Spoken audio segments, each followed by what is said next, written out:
हमारी हो छत्तीसगढ़ी लोकगीत लोक संगीत देखे और सुने पर हमारे चैनल लकी स्टूडियो सलोनी ला सब्सक्राइब करो, वीडियो ला लाइक करो, शेयर करो। धन्यवाद। जिंदगी की नैया अब तोरे हाथ में, मैं तोर हो गया रामा,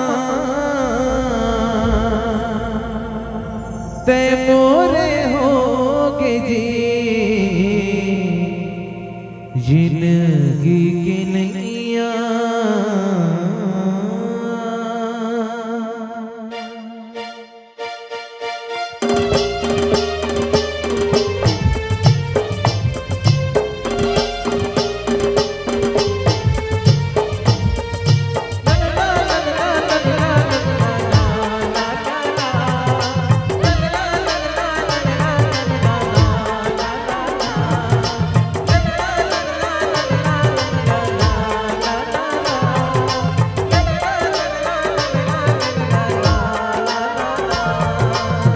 जिंदगी की नैया,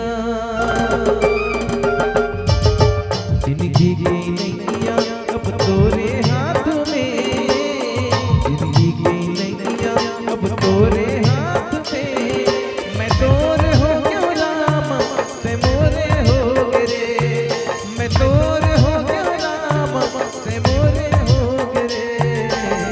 बिना भक्ति नैया नहीं होवे पार रे, बिना भक्ति नैया नहीं होवे पार रे, गाने राम के भजन लाते मोरे साथ रे, गाने राम के भजन लाते मोरे साथ रे। जिंदगी की नैया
जिंदगी की नैया अब तोरे हाथ में, जिंदगी की नैया अब तोरे हाथ में, मैं तोर हो गया रामा, ते मोरे हो रे, मैं तोर हो गया रामा, ते मोरे हो रे। बिना भक्ति नैया नहीं होवे पार रे,